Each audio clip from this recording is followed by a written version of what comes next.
ये हम सदियों से सुनते आए हैं। लेकिन कहते हैं कि 1920 में आयरलैंड में हंगर स्ट्राइक हुआ और यहां नागरिक ने अपना जीवन समर्पित कर दिया था।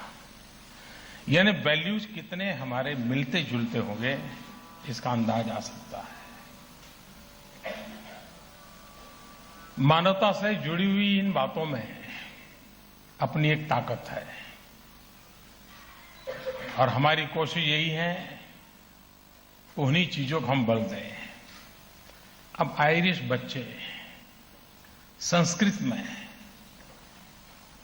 मंत्रोच्चार कर रहे हैं, स्वागत गान गा रहे हैं और वे रटे रटाए शब्द बोल रहे थे, ऐसा मुझे नहीं लगा।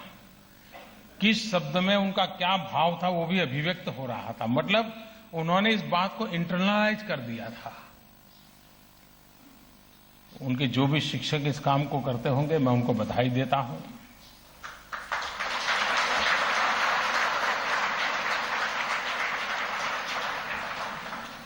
लेकिन ये खुशी की बात है, आयरलैंड में तो हम ये कर सकते हैं, लेकिन हिंदुस्तान में ऐसा कुछ करते तो पता नहीं।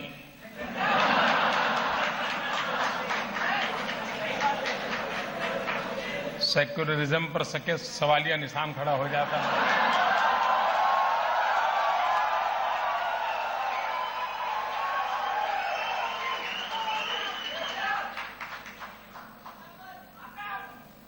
लेकिन इन दिनों बदलाव आ रहा है।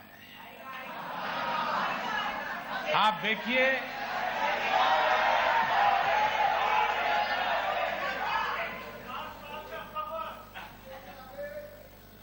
योग, दुनिया उसको योगा कहती है, सारी दुनिया नाक पकड़ने लग गई।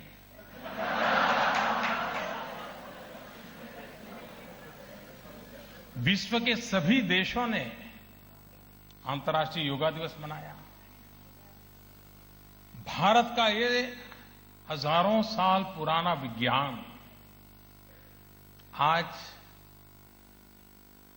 होलिस्टिक हेल्थ केयर के लिए,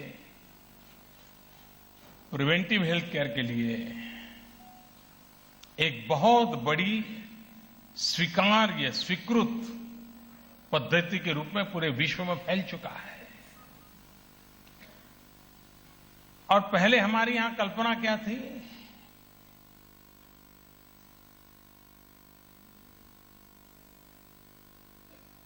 अगर इलनेस नहीं है तो आप स्वस्थ हैं।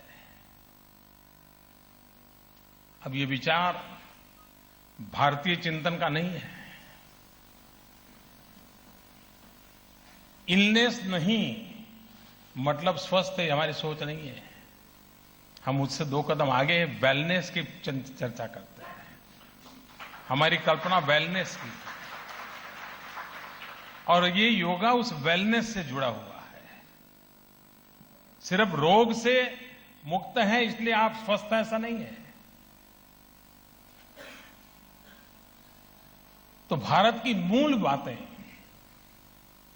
विश्व स्वीकार करने लगा है, लेकिन दुनिया तब स्वीकारती है जब भारत में दम हो। अगर भारत में दम नहीं हो तो दुनिया क्यों पूछेगी हमें? आज पूरे विश्व में भारत के विकास की चर्चा हो रही है। 21वीं सदी एशिया की सदी, ये सारी दुनिया ने मान लिया है। लेकिन 21वीं सदी एशिया की सदी, फिर धीरे धीरे देखते हैं तो उनको लगता है यार हो सकता है हिंदुस्तान की हो जाए।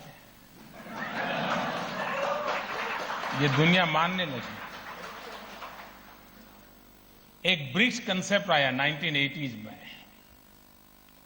Brazil, Russia, India, South Africa, China,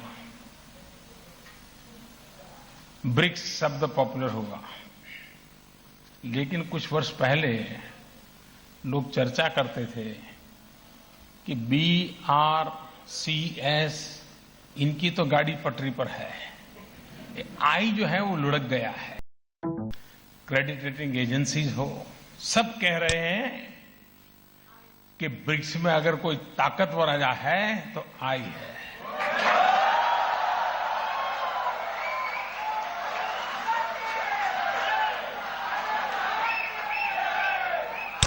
सारी दुनिया की रेटिंग एजेंसी कह रही है कि भारत आज दुनिया के बड़े देशों की सबसे तेज गति से आगे बढ़ने वाली इकोनॉमी है, सबसे तेज गति से पूरी दुनिया में।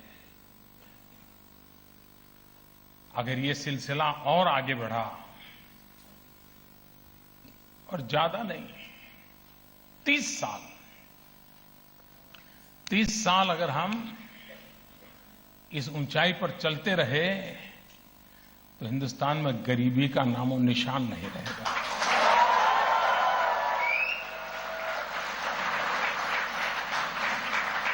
नौजवान को रोजगार मिलेगा, लेकिन 30 साल तक इस गति को बनाए रखना ये बहुत बड़ी चुनौती है।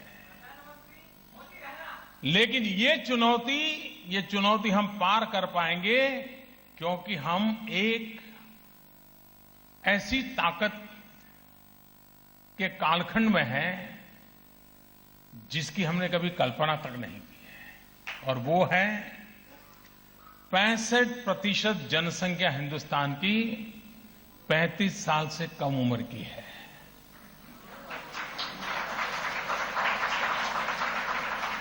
भारत नौजवान है, भारत नौजवानों का है, और भारत नौजवानों की ताकत पर बनने वाला है।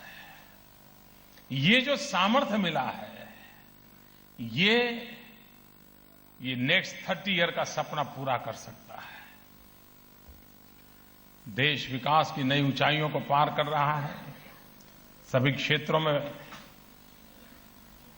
देश को आगे बढ़ाने के लिए सफल प्रयास हो रहे हैं, और विश्व भर में फैले हुए भारतीय जन भी आज सीना तान करके, आंख में आंख मिला करके दुनिया के साथ भारत की बात करने लगे हैं। इससे बड़ा गर्व क्या हो सकता है। अब किसी भारतीय को सर झुकाने के दिन नहीं है, सीना तान करके खड़े रहने के दिन। और यही बड़ी ताकत होती है, यही बड़ी ताकत होती है। मैं आप सबको मिलने का मुझे अवसर मिला। मैं आपका बहुत ही, और इस कम समय में, क्योंकि मेरा कार्यक्रम बहुत कम समय में बना, इतनी बड़ी संख्या में आप लोग आए। और मुझे आपके एम्बेसडर कह रहे थे कि हम तो इतनी मारामारी चल रही है, हम किसको रोकें, किसको लाएं, ज्यादा समय मिला होता तो अच्छा होता। लेकिन फिर भी मैंने पहले कहा, ऐसे ये एक शुभ शुरुआत है, ये रिश्ता और नाता जुड़ता रहेगा। और भारत के प्रधानमंत्री को यहां आने में अब 60 साल नहीं लगेंगे, ये मैं विश्वास दिलाता हूं आपको।